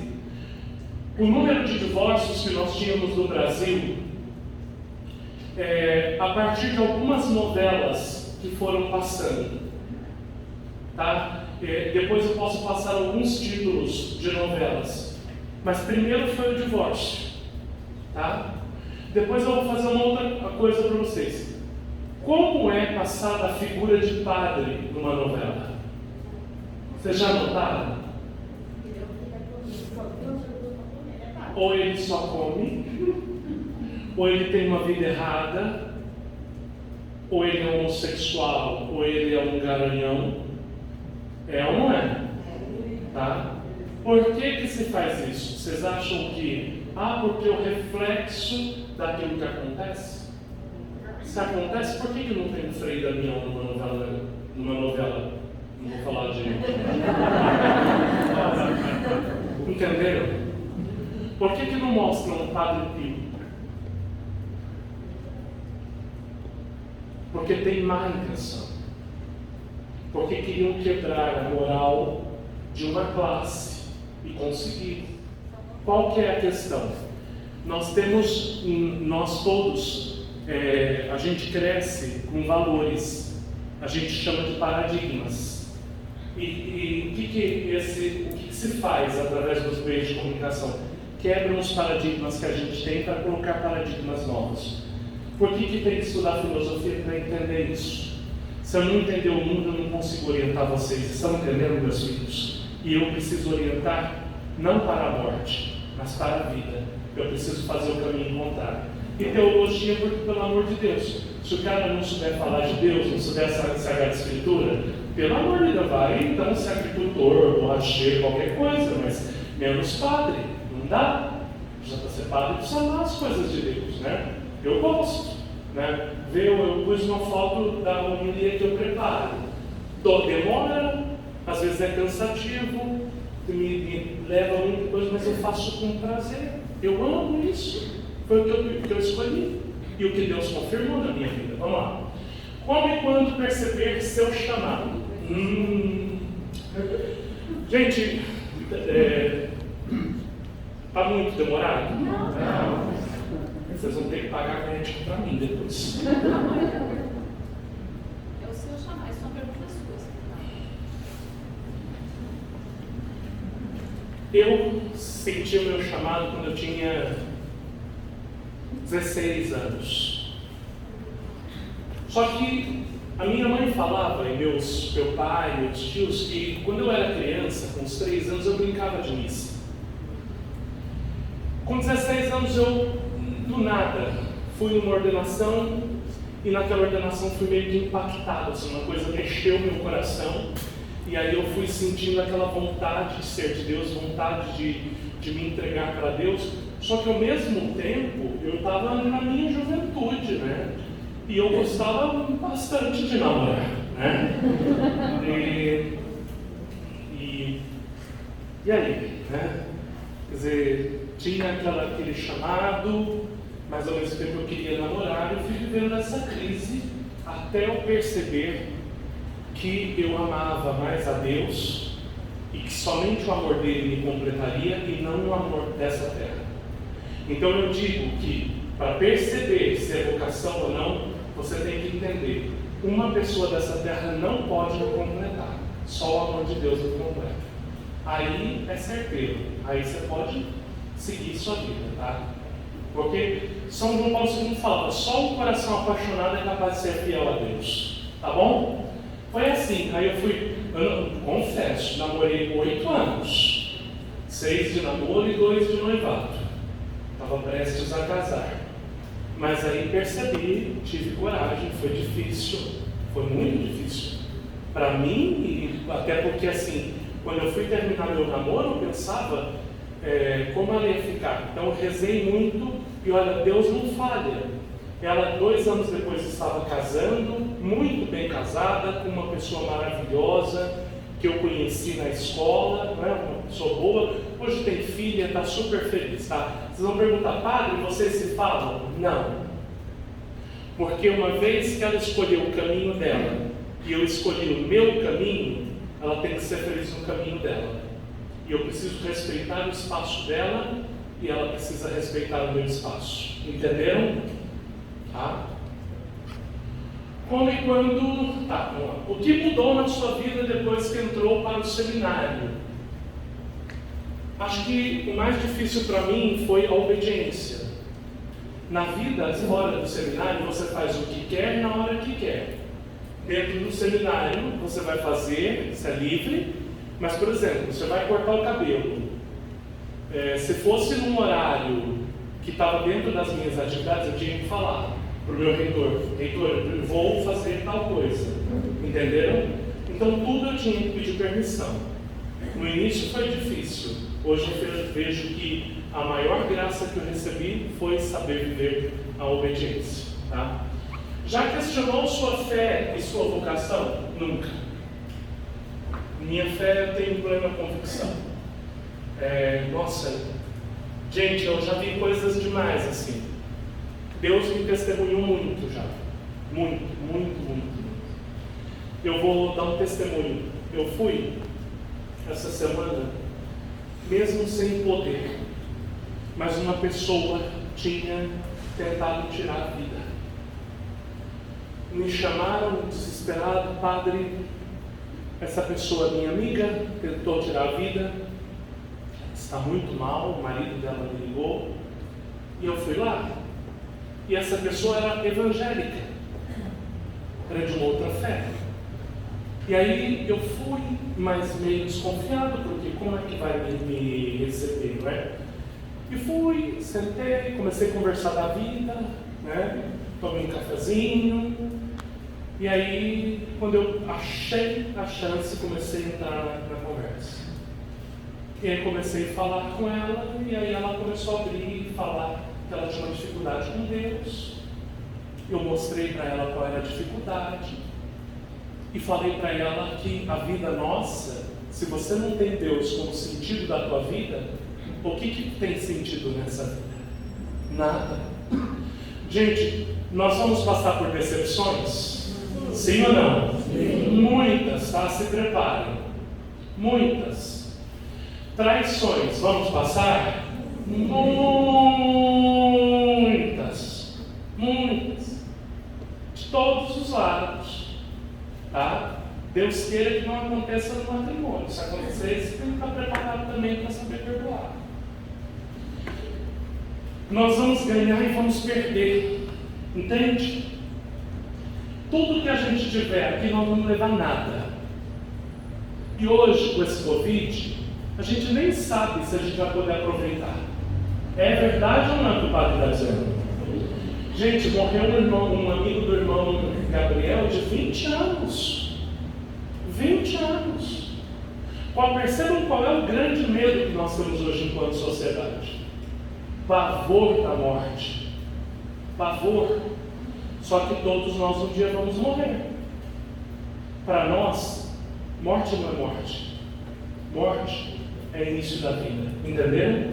Tá? Então eu tenho que entender que meus valores são superiores. Tá? Isso você precisa entender.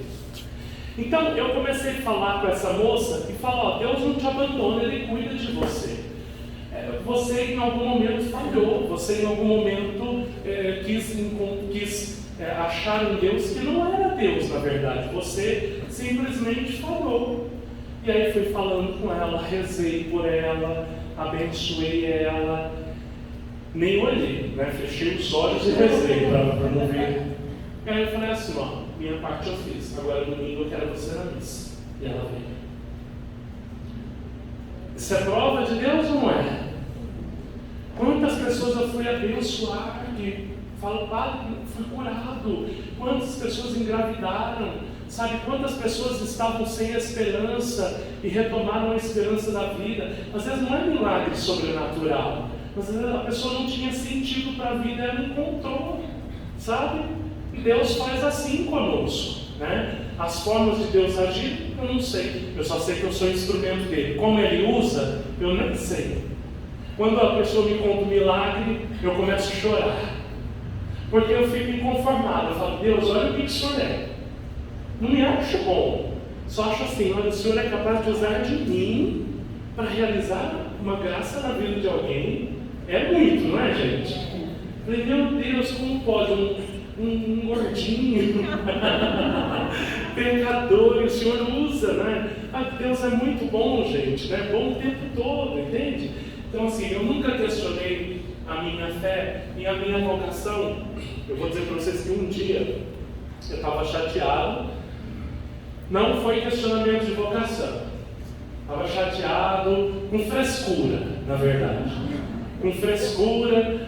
Sabe aquele dia que você está assim, ninguém me ama, ninguém me quer, né? Estava eu assim, aí liguei para um padre amigo, né? O bom é que eu sou bem franco, né? Padre, eu não aguento mais isso aqui, estou me sentindo sozinho, né? E achei que ele ia, né? A gente que às vezes, né? Cafuné, né? O padre falou assim para mim, ele conhecia desde todos os meus namoros, né? Escuta, você já namorou? Eu falei, já não, padre, o senhor sabe, né? Você trabalhou? Eu falei, sim. Você fez faculdade? Fiz, padre, o senhor sabe. E o que você quer então? Acabou minha crise naquela hora.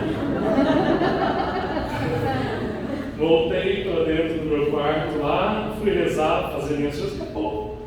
Então assim, questionei minha vocação? Não. Eu digo uma coisa, o sim que eu dei no dia da minha ordenação foi o sim que eu disse no dia que eu entrei para o seminário.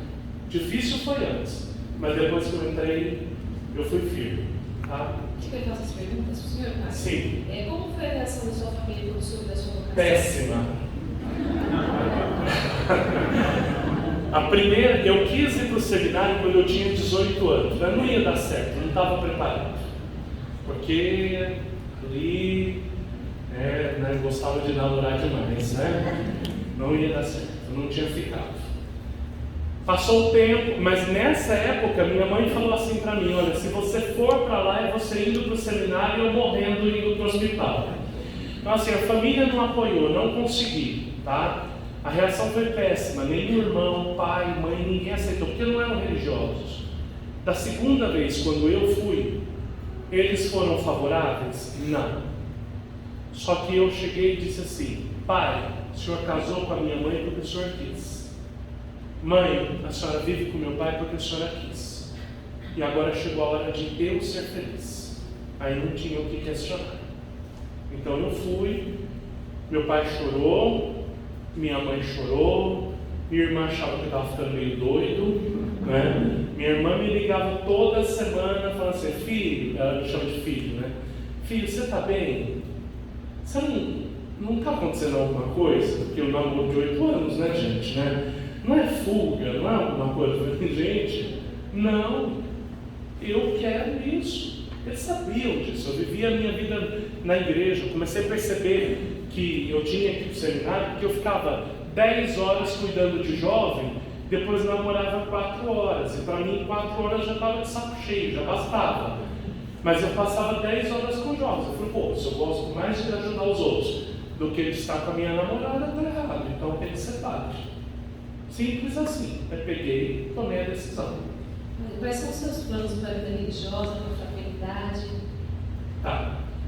Gente, eu peço muito a Deus que os meus meninos sejam padres bons. E que sejam padres, eu não digo como eu, mas que tenham os valores que eu tenho. Eu não tenho medo de entrar na vida das pessoas.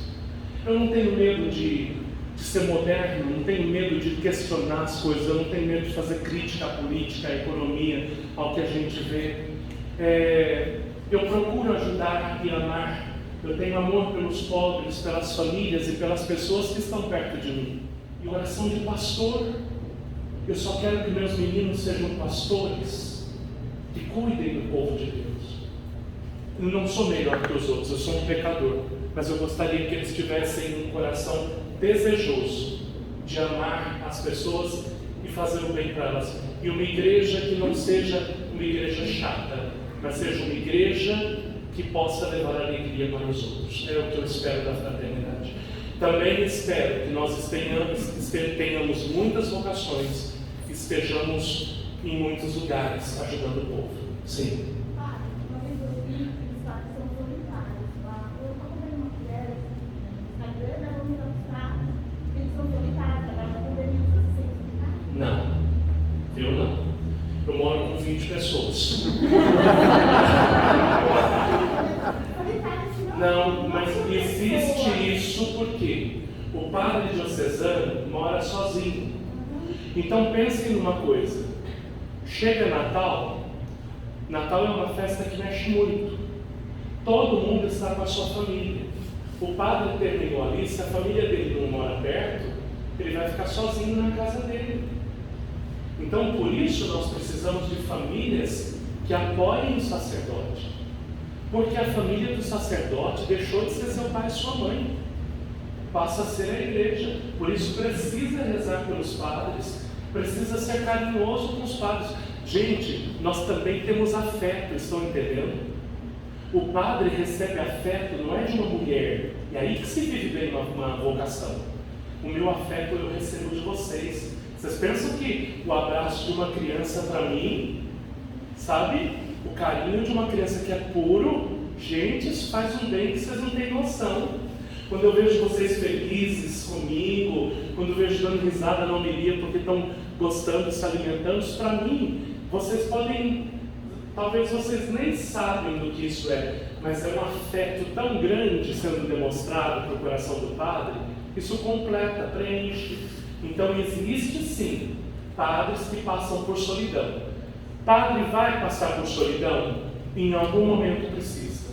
Sabe por quê? Se ele quis se unir a Cristo e Cristo esteve em algum momento sozinho na cruz, ele também precisará passar por mesmo. Tá bom? Mas precisa rezar. Agora eu confesso a vocês, gente, eu nunca me senti sozinho, nem quando eu morava só. Porque eu sempre me doei total. Então eu queria ir para minha casa, ficar quietinho, sem ter gente perto de mim, porque eu precisava. Tá? Padre, com referência às missas por orgulho e libertação, o senhor se prepara para elas? Sim. Quando tem uma pessoa com uma manifestação, nós devemos rezar ou orar no momento por elas. E também, quando percebe que o senhor está vivendo uma grande batalha espiritual, nós devemos também rezar pelo senhor? Assim? Sim, tá. Isso é assim, vamos discutir o que o padre está falando. Tá? Todos vocês que são batizados receberam o Espírito Santo. Amém? Amém. Então vocês podem rezar pelos outros porque vocês têm o Espírito Santo dentro de vocês, tá? Agora, eu preciso me preparar? Sim.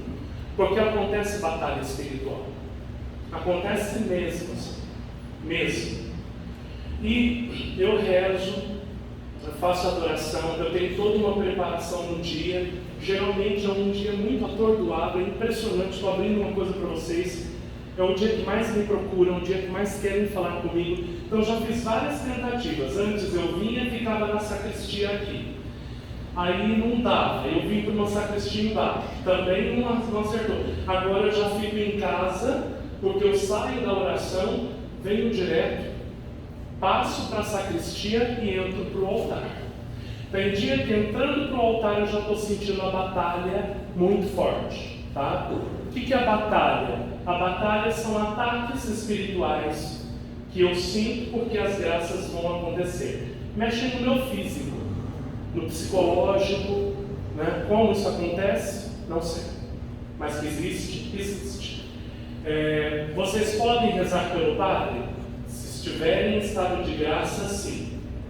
Podem ir no lugar que vocês, Senhor, ajuda o nosso padre agora, né? Podem rezar sim. Nas orações de vocês, devem rezar por todos os sacerdotes, bispos e pelo Papa. Precisam muito. Porque antes de qualquer coisa na terra, gente, por trás de tudo isso, existe uma grande batalha espiritual. Entenderam? O mal existe no mundo porque o mal está sendo movido por um anjo e por um exército de anjos decaídos que estão no mundo. O padre reza muito a horários estabelecidos? O padre precisa, expliquei esses dias, precisa rezar pelo menos não, é estabelecido 5 vezes ao dia que o padre precisa parar para rezar, além da missa, do terço e de outras orações particulares. Precisa rezar. Tem gente que acha, por exemplo, de manhã eu divido o meu dia como? De manhã eu preciso estudar e rezar. A parte da tarde eu trato da parte pastoral da igreja. Porque se eu não rezar, não tenho o que ofertar. Sabe, um cego não guia outro cego. Se a pessoa está vazia, ela não tem como guiar os outros, não tem o que dar para os outros, entende? Então precisa rezar. Se eu peço para vocês rezarem e o padre não reza, é hipocrisia. A safadeza, não é? Não tem como. Tem salário, padre? Tem sim. O padre recebe 2 salários, tá? É estabelecido para todos, tá? Ninguém recebe nem mais, nem, pelo menos na nossa diocese, nem mais, menos pode. Menos pode. Mas não. Por quê? Porque às vezes a paróquia não tem condições de pagar o salário do padre. E se a paróquia não tem como pagar, não paga. Entendeu? O padre vai estar lá do mesmo jeito. Aí ele vai tentar. Aí o que paga? Pelo menos o seguro saúde do padre, porque se ele ficar doente tem como tratar. É o mínimo que a gente paga uma taxinha de INSS para poder aposentar. Mas é aquela taxa mínima. Qual que é o papel das mais religiosas? Uma vez eu vim numa missa e estava tendo a iniciação dela, eu nunca tinha visto. Nós temos, nossas meninas chamamos de Marianinhas também. Mas eu nunca vi. Então elas são coroinhas, mas são meninas. Elas têm uma função um pouquinho diferente dos meninos, mas a função é servir o altar também. Muito bonitinho, né? Não tem intenção vocacional nenhuma. É somente um serviço, é um amor a Jesus, né? A criança aprende a amar Jesus, vai aprendendo a doutrina, tem formação, é muito bom, não é? Padre sai de férias, pode beber alcoólica, pode usar qualquer roupa. Ai, Jesus, vamos lá. Estou terminando, gente. Vamos lá. Repete. Padre sai de férias. Sai de férias. Sim, padre tem direito a 30 dias de férias no ano. Uma folga por semana também. Tá? É gente. Tá? Precisa. Sabe por que o padre está com 2 nódulos e uma inflamação no meio? É que eu me gastei demais. Então isso aqui é sinal que o corpo está pedindo socorro. E aí eu precisei falar para as pessoas, falei, gente, esse não é eu não queria estar aqui, mas eu preciso porque eu quase perdi minha voz. Essa situação que eu estou vivendo talvez seja a maior fragilidade que eu já passei na minha vida sacerdotal. O medo de ficar sem a voz, não é porque canto, porque eu não vou poder pregar. Isso me causa muito medo. Então preciso das orações e da compreensão de vocês, que nesse tempo não tem tratamento. Voz é a única coisa, que o único tratamento que tem é ficar calado. Não tem jeito. Aí façam os exercícios, vocês viram, vocês choram de dar risada. Mas isso só não resolve, tem que calar. Tá? Pode beber então? Pode. A bebida alcoólica não é pecado, desde que não se embriague. São Paulo vai dizer: tudo me é permitido, nem tudo me convém.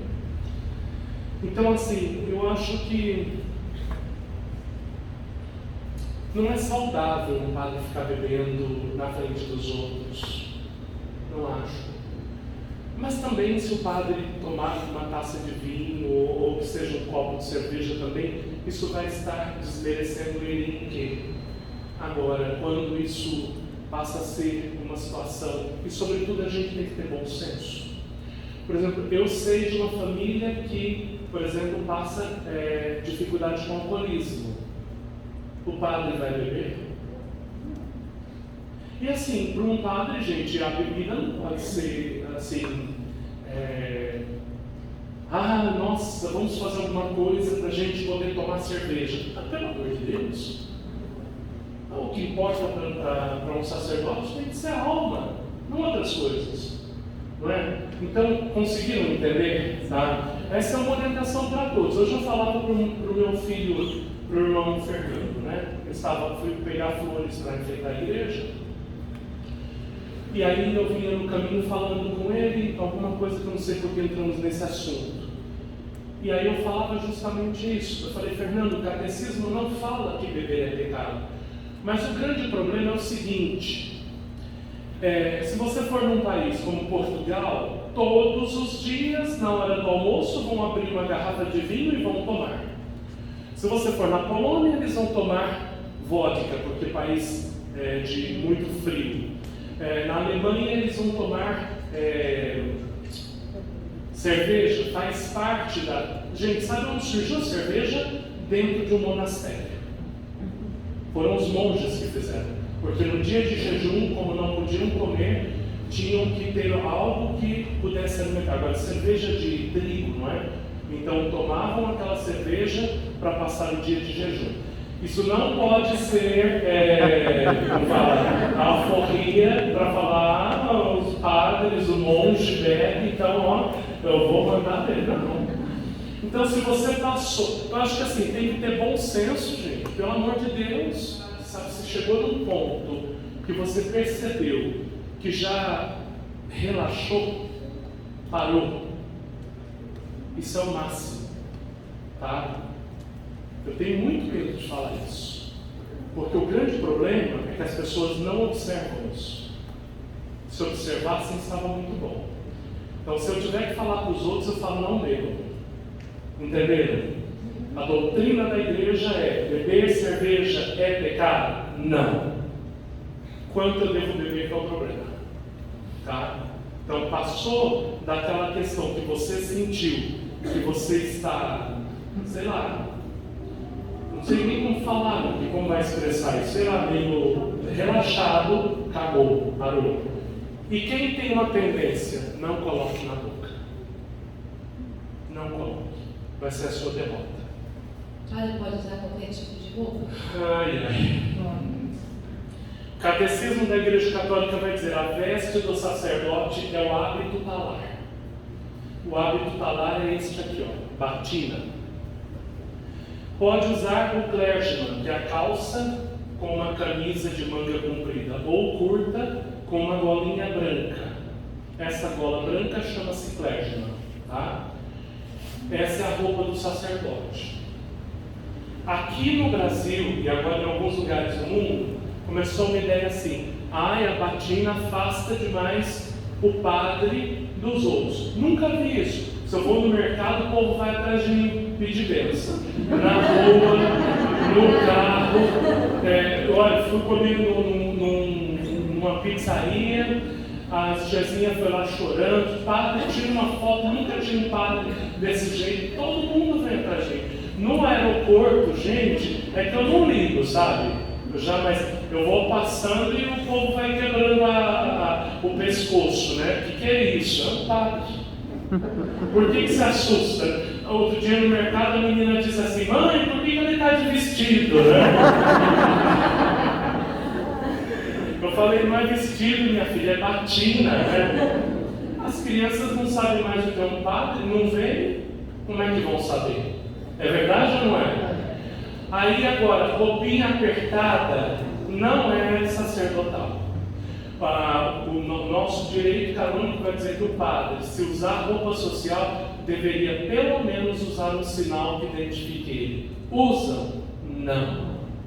Tiraram Deus do mundo. Infelizmente. E outra coisa, usar flecha com calcinha apertada, tem a dó. Então não usa nada. Porque ficar usando aquilo ali, e talvez nem no dia a dia não usa, mas usa a roupa de padre como se fosse uma fantasia, uma palhaçada isso. Enfim, né? O padre ele pode exercer uma profissão juntamente com a sua vocação? Não deve. Não deve.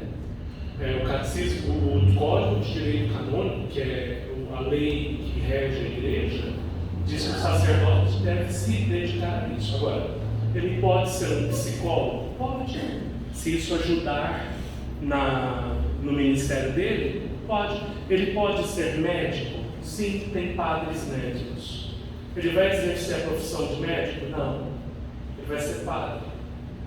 Padre pode ser engenheiro? Pode.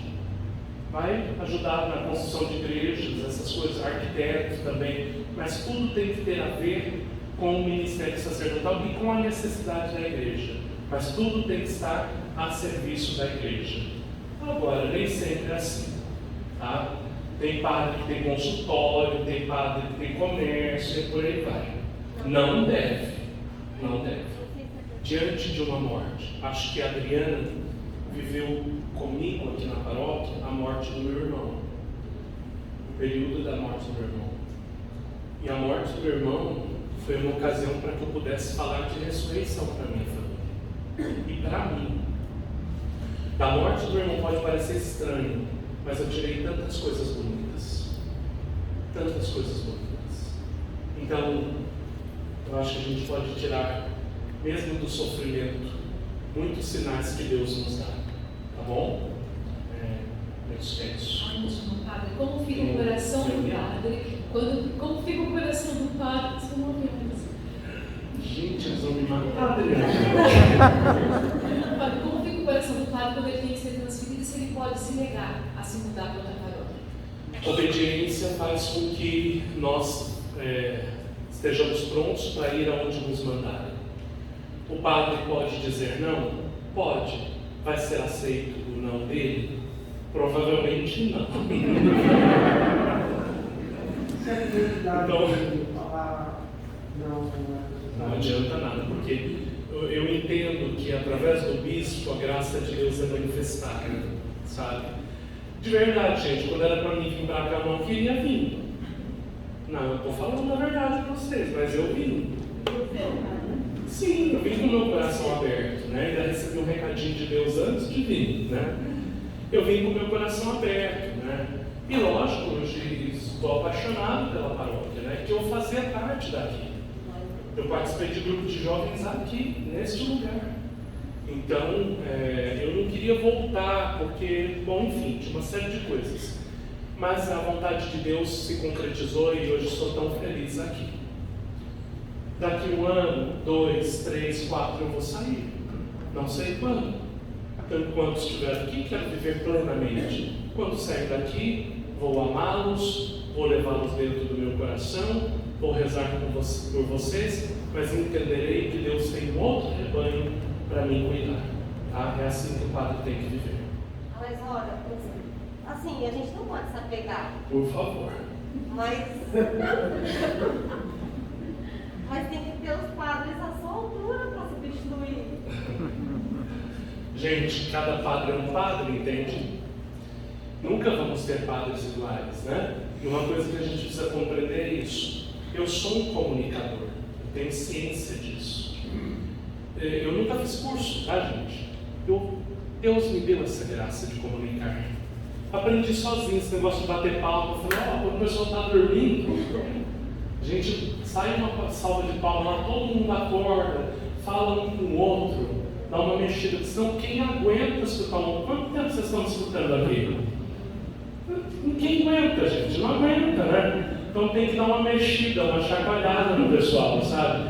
Eu sou um comunicador, mas eu também não posso querer que todos os padres sejam comunicadores. Tem alguns que vão fazer coisas muito melhores do que eu não saberei. Então eu entendo que eu tenho um dom, o outro tem outro dom, e nós nos completamos, entende? O que quero é simplesmente que formar padres que sejam padres para viver para o seu rebanho. É isso, tá bom? Ótimo, Padre. Muito, muito obrigada. Amém. Agradeço Então, demais. para mim hoje foi um grande presente e tem grande valor. Eu vou fazer o que de melhor que Deus me deu, a graça de poder abençoá-los. O Senhor esteja convosco. Inclinai-vos para a bênção. Por imposição de minhas mãos sacerdotais, pelos merecimentos da bem-aventurada Virgem Maria, de São José, seu esposo, de São João Paulo II, desça sobre vós a bênção do Deus Todo-Poderoso, Pai, Filho e Espírito Santo. Amém.